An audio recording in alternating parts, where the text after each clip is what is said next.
ahora hay más teléfonos celulares que personas existentes. E inclusive se realizan muchos delitos a través del celular. Claro.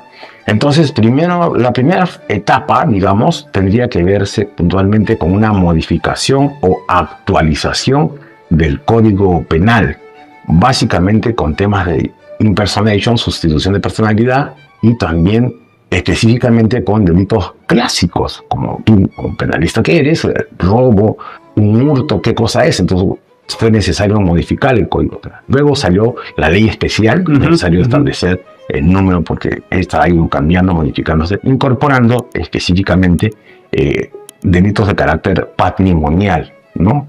Con el propósito de sustituir, suplantar, y he tenido, como te digo, grandes avances en la ciberdelincuencia respecto a la policía, que la mayoría son ingenieros de sistemas asimilados, eso es bueno, y también técnicos en computación. Pero también en el tema de la fiscalía, si bien es cierto, se ha creado, cosa que no existía, la ciberdelincuencia necesita más elementos y más, digamos, recursos económicos para poder hacer una persecución adecuada. Tenemos gran cantidad de extranjeros aquí, que vienen aquí, y acá es la tierra prometida, porque acá la ley no se cumple, acá es la tierra de nadie. Entonces eso es el gran incentivo para que ellos vengan aquí. Pero más allá de ello, podemos citarlo, y es el caso de Wilson particularmente, donde se trafica, se compra y se vende cosas, los datos, cosas puntuales de los bancos, cosas puntuales de las tarjetas, etc. Sin embargo, hay una autoridad administrativa que debe ver esto, que es el Ministerio de Justicia, de manera puntual. Se estuvo trabajando bien cuando estuvo el doctor Quiroga León, pero después pues ha ido cambiando de persona en persona, y esto es un despropósito. Es necesario no que sean algunos operativos esporádicos allí en esa zona, sino que tiene que haber una situación permanente. Es un mercado negro, ¿no? Porque es un mercado que te de la información. Entonces ahí hay un terreno, un área en la que uno debe, para poder comprender mejor el problema.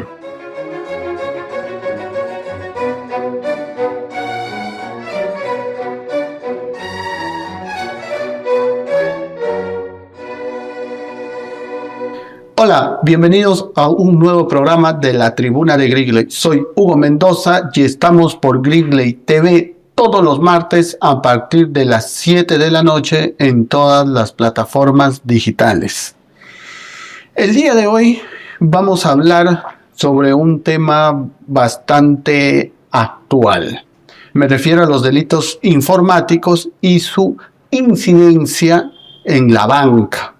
Y para hablar de ese tema hemos invitado a Juan José Blosier Mazzini, abogado, especialista en Derecho Bancario, Financiero y doctorando en la Pontificia Universidad Católica del Perú, catedrático también en la Universidad Nacional Mayor de San Marcos y autor de los delitos informáticos, también exfiscal superior de Lima y ganador del Premio Internacional de la Federación Interamericana de Abogados en Washington. Con él vamos a hablar sobre los delitos informáticos, como dije, y su incidencia en la banca, y para poder, sobre todo, profundizar y entender un poco más de lo que significa estos delitos informáticos, cómo se viene desarrollando actualmente, qué es lo que debemos hacer, qué es lo que debemos entender para poder abordarlo de una mejor manera. Y así, actualmente que se habla de estas tecnologías, los cibernautas, la cibersociedad, también como los cibernautas somos los primeros en tomar medidas de protección para no ser vulnerables ante estos delitos. Y actualmente también ya hablamos de los ciberdelitos, el ciberespacio, el internet, etcétera, etcétera. Todo eso vamos a tratar de conversar el día de hoy con nuestro invitado. Bienvenido, doctor, a nuestro programa. Muchísimas gracias por la invitación. Muchas gracias también a Tribuna Gringley, y aquí a su servicio para las preguntas interrogantes que se siga formulando. Claro, una de las primeras preguntas como para entrar como introducción del programa, los delitos informáticos, ¿no? ¿Qué son los delitos informáticos? ¿Desde cuándo se empieza a abordar en nuestro país? Y actualmente, ¿cómo se viene desarrollando este fenómeno? Bueno, irrumpen básicamente desde el punto de vista científico en un congreso en Brasil, a nivel latinoamericano, de la Unión Internacional de Penalistas. Sin embargo, eso es trasladado a través del desarrollo de la informática con modificaciones periódicas que se van realizando primero al Código Penal, inicialmente en los delitos patrimoniales, porque desde el punto de vista doctrinario, como se ha mencionado, tenemos particularmente lo que es el impersonation, es decir, la posibilidad del inglés, usamos mucho los anglicismos, de sustituir a la persona. Y recordemos que el libro salió justo en el año 2000 y ya estábamos hablando de eso. Ni siquiera había llegado de manera adecuada a lo que ahora es el celular, porque ahora hay más teléfonos celulares que personas existentes. E inclusive se realizan muchos delitos a través del celular. Claro.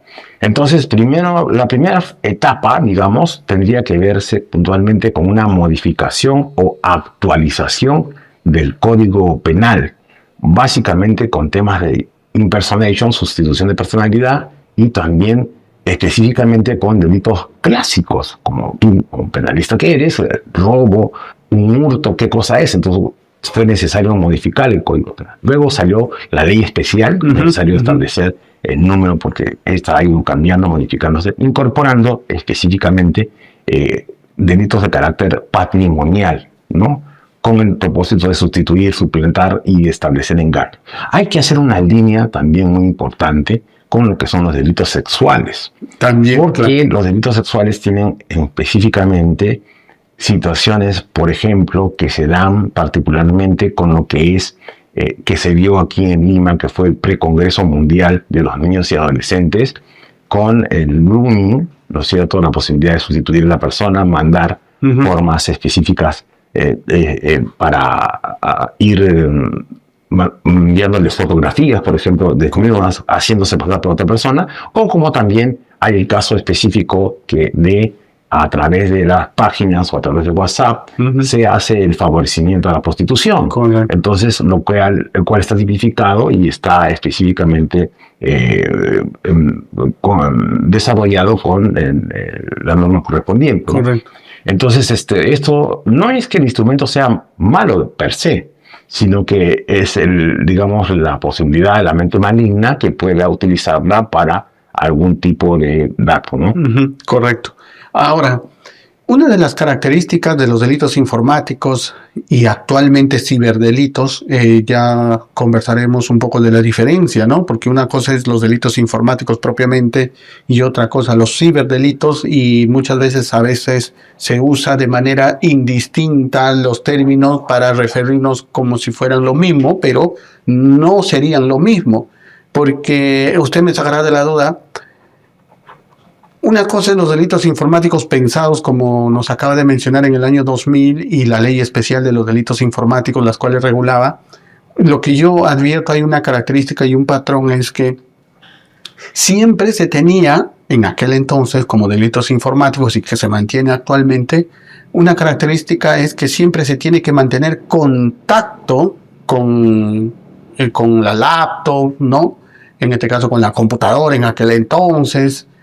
¿Contacto en qué sentido? Para poder configurar uno de estos delitos, como por ejemplo poder desbloquear la seguridad que tenga este aparato, esta computadora, esta laptop, y yo poder ingresar de manera ilegal, indebida a la información y poder extraer información sensible o privada, pero rompiendo esas barreras de seguridad. Y la única manera de romper esas barreras de seguridad, y se advierte ahí, era que teníamos que tener contacto con la laptop, con la computadora. Actualmente, y creo que eso es lo que diferenciaría a los ciberdelitos, es que ya no necesito yo tener contacto ni romper esa barrera de seguridad, o que la persona que trabaja con esa laptop o esa computadora se descuide y yo poder entrar sin su consentimiento, porque hay tipos penales que dicen que sin su consentimiento ingresa. Entonces eso me pongo yo en el contexto, es que cuando se va yo sin su consentimiento ingreso. Pero ahora ya no, porque yo puedo estar en cualquier país del mundo y poder simplemente meterme, ¿no? Como si fuera, como hacen los hackers, y simplemente robarme la seguridad. Si bien es cierto, estoy rompiendo las barreras de seguridad, pero ya no con un contacto directo, ¿no? Entonces, además del ciberespacio, hablar, porque hay un ciberespacio de ciberdelitos, porque hay un ciberespacio y a través de este es lo que permite que se puedan cometer estos delitos, cosa que quizás en el 2000, ¿no? y en los delitos informáticos y la ley especial no se tenía muy claro todavía. Ahora ya sabemos que hay un ciberespacio, que hay el internet y todo el anonimato existe. Creo que en ese momento no, ahora sí. Entonces, ¿hasta qué punto estas cosas que acabo de mencionar y de diferenciar son correctas, no son correctas? ¿Qué nos podría decir al respecto? Sí, ampliando, digamos, el contexto de la pregunta, específicamente también a nuestros amigos que nos siguen en Tribuna Gringley, hay en el 2000 específicamente lo que es un bien jurídico tutelado, para los que son abogados y para los que no son, entender, es decir, qué valor, nosotros como sabemos eso, le da la sociedad a un cierto, digamos, que le llamamos bien jurídico protegido. Y antes era la información. Ahora eso pasó además a ser la misma computadora, porque tú puedes meter, voy a poner un ejemplo, un gusano desde un sitio remoto y todos los días a las 12 del mediodía la computadora se va a desconfigurar. O lo que nos sucede normalmente cuando vamos a un banco, ¿no? Llegamos y pronto vamos a ir a cobrar y dice, se cayó el sistema. Y son las 12 del día y está todo el personal ahí, viendo qué hace la gente de sistemas, tratando de ver qué cosa ha pasado o ver lo que pasó recientemente con un banco donde se estuvo negociando específicamente toda la... A este nivel, ¿no? De ciberextorsión, digamos, como se ha llegado. Entonces se tenía todos los... Otro dato importante es que, digamos, lo que son la base de datos general del Estado han sido hackeadas. Lo que es específicamente la RENIEC, lo que es los ministerios, esto también es información pública, ¿ya? Entonces hay que, digamos, tener cierto cuidado con el tema de la sustitución. Pero una cosa es que dañen físicamente, lo cual podríamos estar los dos convencidos de que son delitos de daños, tu computadora y otra cosa es la información. Y otra cosa diferente además es que la información sea de carácter económico o financiera, que está retirando tus fondos. Ahora, no había nada de esto en el 2000, ha habido ciertos avances, no todo es negativo. Sin embargo, es bueno precisar que no hay suficiente presupuesto, no solo en la Fiscalía, que está en problemas específicos desde la época en la que yo estaba, porque había problemas de presupuesto siempre, al ser el titular, el fiscal del pliego presupuestal, tiene que luchar y pelear una buena cantidad. Sino que se pedían ya en el 2000, pedíamos ahí a través del comercio también una entrevista, la creación de la policía especializada, porque la policía no tenía ingenieros, ahora se ha incorporado, por los casos también que hemos visto en la práctica, ingenieros, y hay analistas de sistemas incorporados a lo que es la unidad, ¿no? Entonces ellos son una policía especializada. También la creación que se dio con la fiscal anterior de la Fiscalía especializada en ciberdelitos. Y ahí, digamos, estamos haciendo un deslinde respecto a lo que son los delitos informáticos clásicos, ¿no? Que están, digamos, recogidos en el Código Penal con su ley especial, que no vamos a dar el número porque pueden cambiar, además de sus diferentes modificatorias y ampliatorias, pero que tienen de carácter básicamente, digámoslo, patrimonial, ¿no? Tratar de hurtar, sustituir, modificar, con el propósito de engañar para, sea la máquina o la persona, para obtener un provecho económico, ¿no? Entonces no todo, digamos, es negativo, sino hay un avance. Lo que sí sería necesario de las autoridades, agenciar mayor presupuesto, agenciar mayor personal, que aquí está acá en Lima, en la Avenida España, centrado ahí la oficina principal, ¿no? Inclusive he podido asesorar algunas tesis sobre esos temas, ¿no? La mía misma también es sobre delitos informáticos, pero de carácter patrimonial, ¿no? Lo que pasa es que, bueno, inclusive tuvimos desde hace buen tiempo participación de la policía norteamericana aquí en Perú, porque había en zonas periféricas de Lima de pornografía infantil que se distribuía a nivel mundial, ¿no? Entonces era necesario hacer todo el operativo para tener inclusive agentes encubiertos para poder llegar a esta situación, ¿no? Imaginemos hasta dónde ha llegado el avance internacional. Y ahora, pues, de una cosa más práctica para nuestros amigos que nos siguen en Tribuna y a ti, específicamente que eres conductor del programa, los chips, ¿no? El gran problema que hay, que hasta ahora no puede salir la norma. Me recuerdo, digamos, el problema, el gran debate que había respecto a, y la reducción que ha habido con el tema de las motos, ¿no? Con las motos discutimos, un año has tenido que salir el decreto supremo para decir que tengan, para bien o para mal, se ha reducido, efectivamente, no ha desaparecido, pero se ha reducido, pero hay una identificación. Pero ahora hay el tema de la clonación. Habrá que ver la forma de establecer una regulación, pero no podemos tener nada desregulado, ¿no? Entonces ahora el gran tema, y las compañías no lo hacen, porque hay un tema puntual, aquí trasladamos la inquietud a Ausitel de los chips que provienen del extranjero. Siguen habiendo problemas con los chips del extranjero. Claro, porque entonces, a través de eso se extorsiona. Bueno. Exactamente, tenemos un gran tema ahí de la extorsión, el gran tema de la estafa, el gran tema de la famosa figura del aeropuerto. Ahora que vamos a tener la inauguración hoy del aeropuerto, que va a ser 2 o 3 veces la capacidad que tiene de volumen, que va a significar un tránsito importante de personas. Y teniendo en consideración lo que mi papá, que paz descanse, el doctor Luciano, me decía, pues la criminalidad organizada, ¿no? En sus textos, como estuvimos conversando hace un momento, que vienen pues de casi todo Sudamérica, particularmente Venezuela, Colombia, Ecuador, que tienen problemas importantes con el orden y los procesos. Hay que realizar una labor de cooperación, ¿no?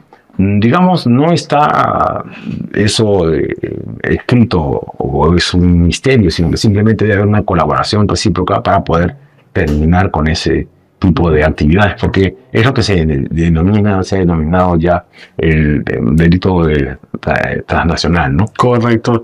Y es una característica también propia, ¿no?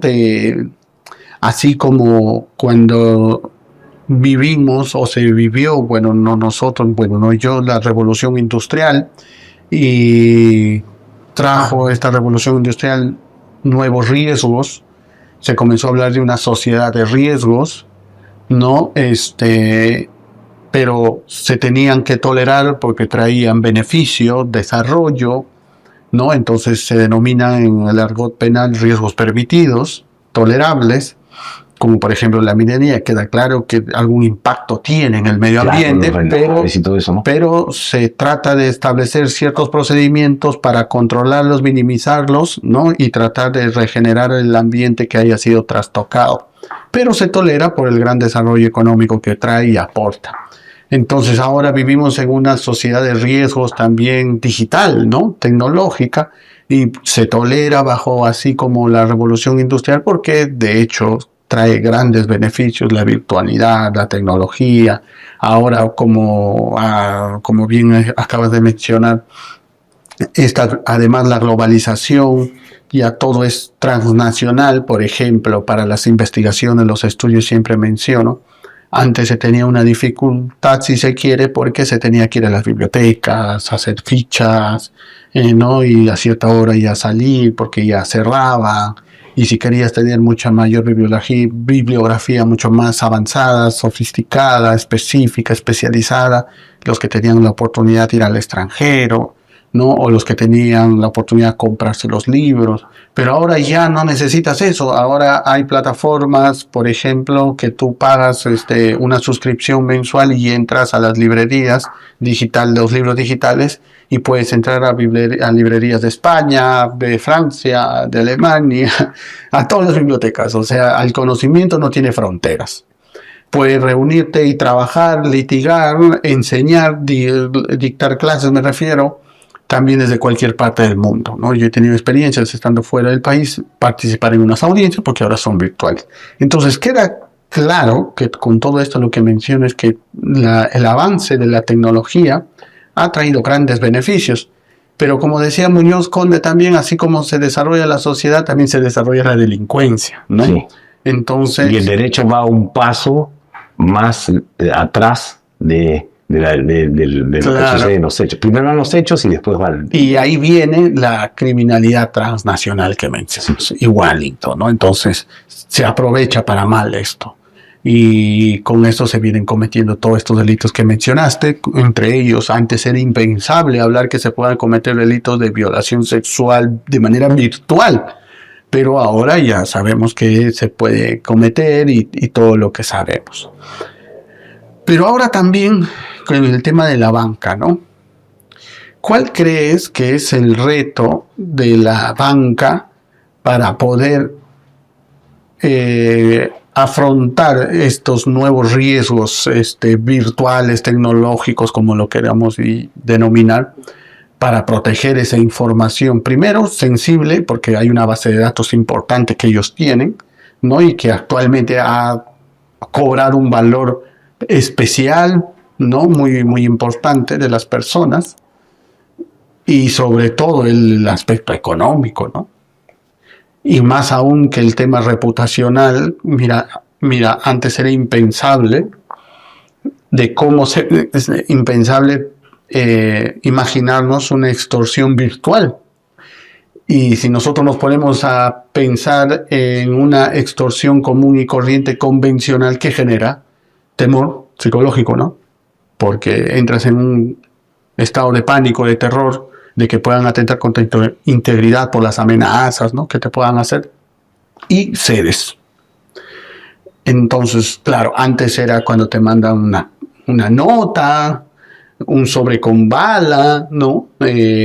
Amenazas de alto calibre que van a atentar contra tu familia, contra ti, fotos, o sea, que te generan un remor real. Entonces uno que iba a pensar que esto se pueda generar con una institución financiera, un nivel de daño psicológico o temor en una entidad financiera, y con este ejemplo creo que se pudo generar. ¿Por qué?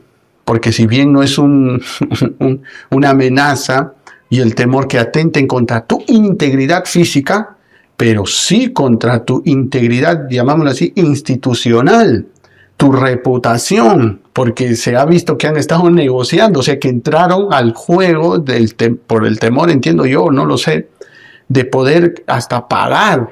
Entonces, del temor de atentado físico al atentado reputación, o sea, al temor por atentar a tu reputación, porque claro, yo como banco, que sepan que han vulnerado mis sistemas de seguridad y que tengo desprotegido a todos mis ahorristas, todos los que consumen mi producto financiero, pues me voy de picada, ¿no? Y reputacionalmente caigo fuertemente. Entonces, esto todo lo que hablo es un ejemplo de cómo se puede generar amenaza, violencia virtual si se quiere, y temor a través de la virtualidad con esta institución financiera. ¿Qué opinas? Sí, bueno, aquí hay varias aristas sobre este tema, ¿no? Sobre todo temas sustanciales, que por eso estamos tratándolos aquí en este programa, porque no solamente, digamos, hay el tema, es un poco complejo, tiene varias aristas, como menciono. Uh-huh. Primero, porque cuando se reciben las denuncias, estas denuncias, por lo menos en el sistema financiero hay una especie de oligopolio, y acá hay libertad de prensa, felizmente, todavía, entonces se puede mencionar, y acá entonces hay 4 bancos que todos nos podemos imaginar, y todos ellos en algunos casos han sido vulnerables. ¿Y por qué esta información se da? Porque hay la Asociación de Consumidores y Usuarios, que es la única ventana que, digamos, maneja Crisólogo, que es un personaje conocido, y ahí a través de las redes, de TikTok, de Facebook, etcétera, se hacen las denuncias, ¿no? Donde hay por lo menos de 2 bancos extranjeros específicos, por lo menos ha habido vulneración. Y en casos puntuales donde la persona está físicamente en el momento, por lo menos uno de ellos que cogió a la asociación, está, digamos, vulnerándose sus derechos, se está llevando el dinero patrimonial, está el administrador, lo hace esperar y culmina el delito, la tentativa y el delito específicamente, ¿no? Y ahí, bueno, hay la vía administrativa de poder ir en Indecopi o la vía, digamos, de carácter ya penal, de manera puntual, cuando ya se consumó el hecho, como tú bien lo comprendes. Otro tema es la posibilidad, pero es informal. Es un ¿por qué tenemos gran cantidad de extranjeros aquí que vienen aquí y acá es la tierra prometida? Porque acá la ley no se cumple. Acá es la tierra de nadie. Entonces, eso es el gran incentivo para que ellos vengan aquí. Pero más allá de ello, podemos citarlo, y es el caso de Wilson particularmente, donde se trafica, se compra y se vende cosas, los datos, cosas puntuales de los bancos, cosas puntuales de las tarjetas, etc. Sin embargo, hay una autoridad administrativa que debe ver esto, que es el Ministerio de Justicia, de manera puntual. Se estuvo trabajando bien cuando estuvo el doctor Quiroga León, pero después pues ha ido cambiando de persona en persona y esto es un despropósito. Es necesario no que sean algunos operativos esporádicos allí en esa zona, sino que tiene que haber una situación permanente. Es un mercado negro, ¿no? Porque es un mercado que transita de la información. Entonces ahí hay un terreno, un área en la que uno debe, para poder comprender mejor el problema. Por otro lado, por ejemplo, cuando fuimos al Congreso Mundial de Derecho Informático en Argentina, en Buenos Aires, se hablaba específicamente de este tema puntual de la vulneración, ¿no? Entonces decían que no habían datos seguros, en realidad, que había que tener una política permanente de prevención, ¿no? Y también en un congreso acá en Lima, en la Universidad de Lima, justamente organizado entre otros con el IATE, que vino gente del extranjero y específicamente se trataron estos temas que tenían que, si bien es cierto, había un tema de la delincuencia, pero tenían que hacer una prospección para poder, cosa que no se está haciendo de manera puntual. O sea, hay una responsabilidad de manera administrativa que el día de mañana, en esta semana, debería específicamente, si estuviéramos en el mejor de los mundos, hacer operativos permanentes, tener el tema de los infiltrados ahí, ¿no? Porque, digamos, es sencillo en términos policiales poder tener un intruso ahí y hacer la compra de los datos, y ese es una cadena, porque es una distribución. Entonces ahí la autoridad administrativa que ve los datos personales está coja. Después el tema de la prevención. La Superintendencia de Banca y Seguros, si bien es cierto, ha sacado algunas normas, estas, digamos, no tienen el suficiente seguimiento adecuado, ¿no? Y también, por ejemplo, esto se ha hablado mucho cuando estuvimos en un curso en Alemania con el fallecido profesor Klaus y también otros profesores que intervinieron, la posibilidad del avance insospechado de la cibernética, como ellos lo conocen, ¿no? Entonces, tener normas más flexibles, no necesariamente que sea a través de puntualmente la regulación, y eso es una cosa que recogí y me pareció interesante, a través de la ley, porque la ley no es mágica, sino a través de tal vez de normas menores, como por ejemplo decretos supremos, que puedan regular de mejor manera, por ejemplo, el sector de economía y finanzas, que haga coordinación con la Policía Nacional, claro, específicamente el sector interior, pero ver qué ministro está de turno, porque tenemos cada crisis ministerial que no sabemos quién es el que va a poder tener liderazgo.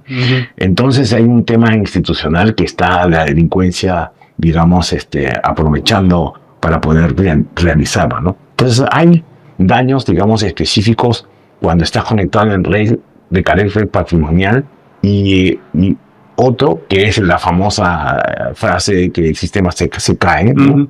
Y lo otro, el poder establecer la sustitución de personas que, fíjate, el problema que se presenta es que esas personas tienen dificultades para hacer las denuncias, no solamente de carácter de la asesoría legal, sino a través de los medios de comunicación, porque los grandes anunciantes precisamente son estas instituciones financieras que manejan grandes presupuestos para publicidad. Entonces, cuando van a hacer las denuncias en noticieros, no tienen eco. Entonces, solamente le quedan estas asociaciones. También hay importante labor que hace el doctor Jaime Delgado en el Instituto del Consumidor de la Universidad San Martín. Quedan ahí porque ahí va a haber una sanción de carácter administrativa a través del INDECOP. porque al no haber el artículo 18 que establece ahora sí cito una norma del Código del Consumidor, tiene que establecer de manera clara que no hay idoneidad en lo que se ofrece y lo que se da. Entonces, a través de esa norma legal, pero no también permite que se den las multas. Y no hay un aliciente tampoco porque el consumidor, salvo que sea patrocinado por la Asociación de Consumidores, que pueda establecer de manera clara y recibir parte de la multa que le van a poner específicamente a las instituciones. Recientemente, por ejemplo, acaba de ser, porque son casos ya terminados, el caso de Interbank, el caso de Scotiabank, etcétera, ¿no? Que ya han sido sancionados específicamente por este principio de falta de idoneidad. Correcto. Pero cuando hay un tema de carácter patrimonial, ya tiene que orientarse en caso concreto, ya sea por las normas de la ley de los delitos informáticos o específicamente por el Código Penal con las normas suficientes, porque hay un elemento de violencia en realidad al romper las claves. Sin dejar de establecer que en el inframundo es una especie de una área negra donde se trafican específicamente trata, una serie de cosas, pero hay tres niveles, dice, ¿no? El Internet que nosotros usamos, el espacio virtual, la dark web, y después debajo de la dark web es donde ya creo que solamente los sistemas de inteligencia estadounidenses pueden ingresar y ingresos se dan rápido. ¿No? Hay, por ejemplo, soltaré la Biblia del pirata, por ejemplo, ¿no? Es un libro donde es como una especie de manual donde te va enseñando las teclas o los comandos que tienes que hacer para ir bajando a este sitio que no tiene, digamos, ni normas ni reglas, ¿no? Claro. Esa es una de las cosas que aprendí no solamente de dictar clases de ingeniería, sino que de los propios alumnos, ¿no? Que me comentaban sobre eso. Usted está hablando de esto, pero existe este mundo negro, ¿no? Entonces, ahí es tierra de nadie, ¿no? Entonces, ahí es necesario tener hemos tenido, como te digo, grandes avances en la ciberdelincuencia respecto a la policía, que la mayoría son ingenieros de sistemas asimilados, eso es bueno, y también técnicos en computación. Pero también en el tema de la fiscalía, si bien es cierto, se ha creado, cosa que no existía, la ciberdelincuencia necesita más elementos y más, recursos económicos para poder hacer una persecución adecuada. Y sobre todo tener los especialistas, ¿no? Los ingenieros, como menciona, que tiene la policía, que se asimilan y son parte, pero esa asimilación que hacen los ingenieros y se convierten en policías no funciona en la fiscalía, sino más bien tienen que contratar especialistas y no solamente peritos, sino especialistas que estén permanentemente con ellos, porque los fiscales son formados en derecho y no entienden mucho de este tema tan especializado como la ingeniería de sistemas. Y se necesitaría, creo, eso, trabajar de la mano, porque si no vamos a tener un problema, y creo que es uno de los grandes problemas, es en el tema de cómo investigar, porque si yo no soy ingeniero, no sé cómo funciona esto, lo que estamos hablando. Es lo que se denomina la prueba informática. Claro. Entonces, cómo investigar y sobre todo, cómo recabar la prueba, ¿no? Desde el punto de vista informático, ¿no? Y esto creo que ayuda mucho a los ingenieros que conocen de esto, pero si no tenemos a los especialistas de la mano trabajando, creo que va a seguir siendo una gran deficiencia por parte de la Fiscalía.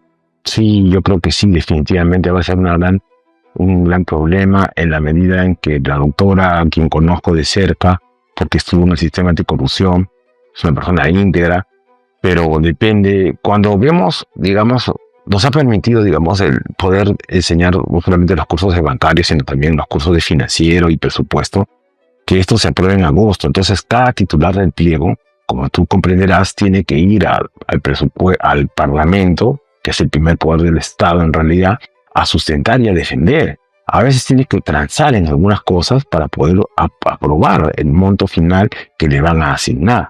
Pero tiene que ser lo suficientemente, digamos, bien asesorado para poder sacar un buen presupuesto de manera puntual. Otro tema importante también es lo relacionado a la corrupción, que no hay, como tú lo sabes también, la posibilidad de establecer el hecho, si lo voy a realizar, el costo de oportunidad, ¿no? Que se dice en economía.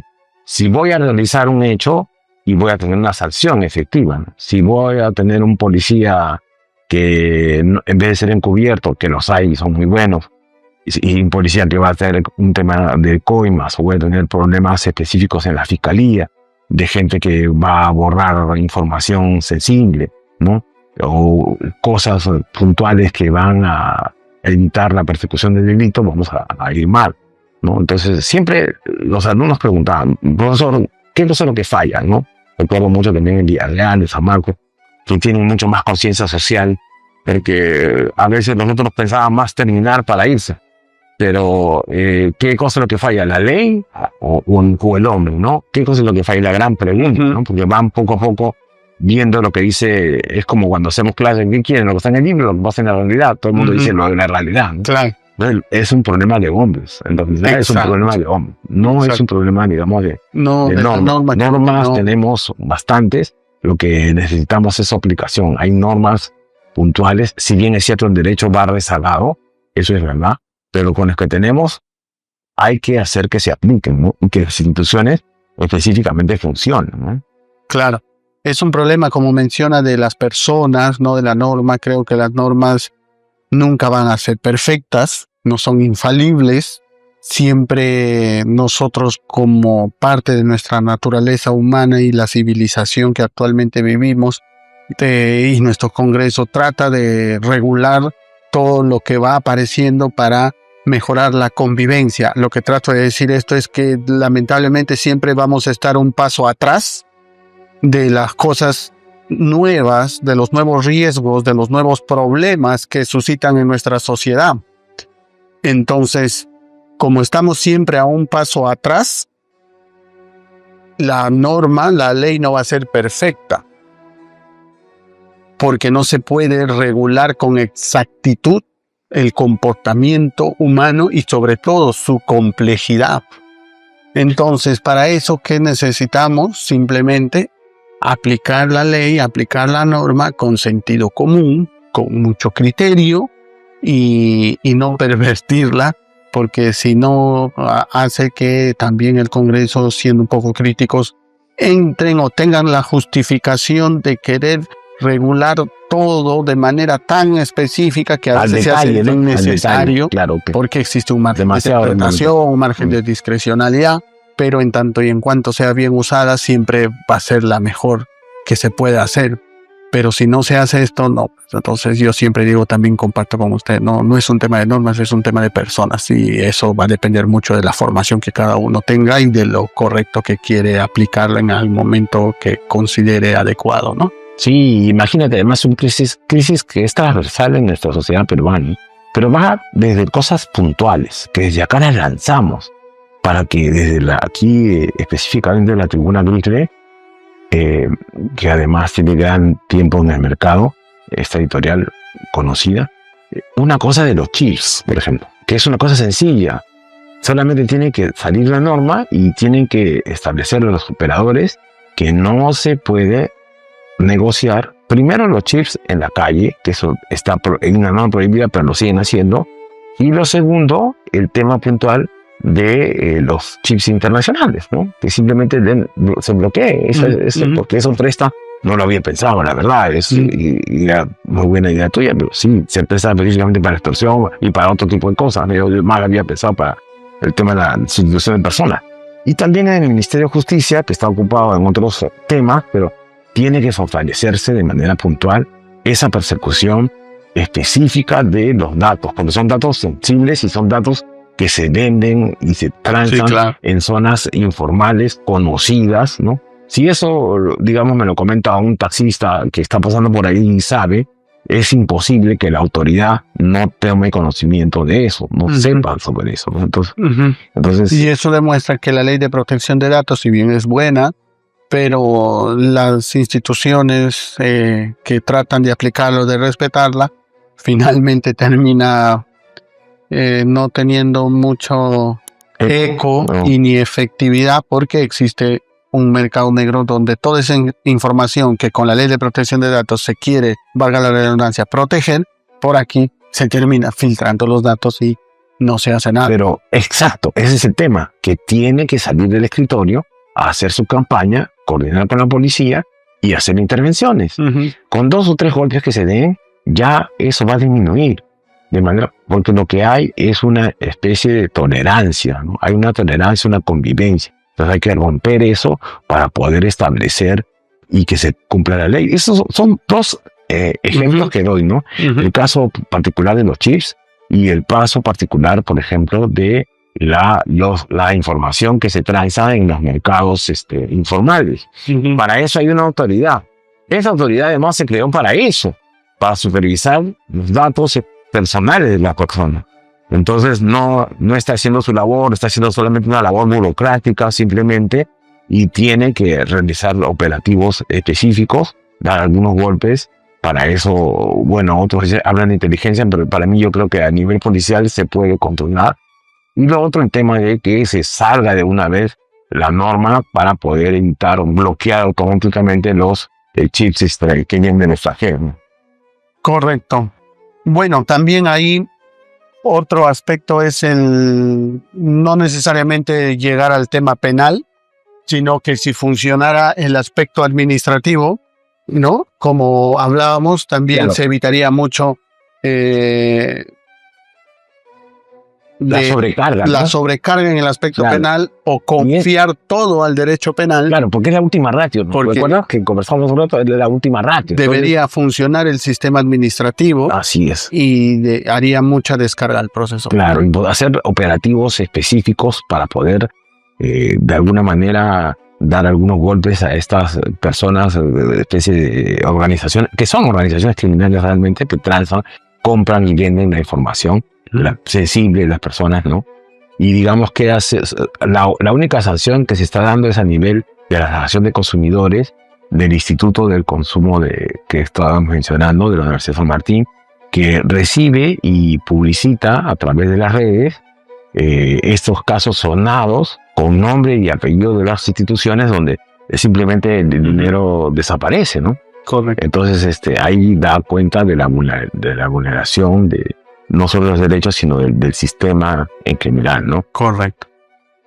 Bueno, estimado Juan, llegamos al final del programa. Te agradezco mucho por la entrevista del día de hoy.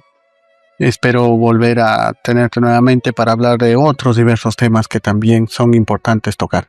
Gracias. Sí, muy bien, muchas gracias por la invitación y un saludo a todos los amigos de la tribuna. Gracias. Nuevamente gracias. Bueno, amigos, llegamos al final del programa. Y ya saben, estamos todos los martes a partir de las 7 en Grigley TV en todas las plataformas digitales. Hasta pronto.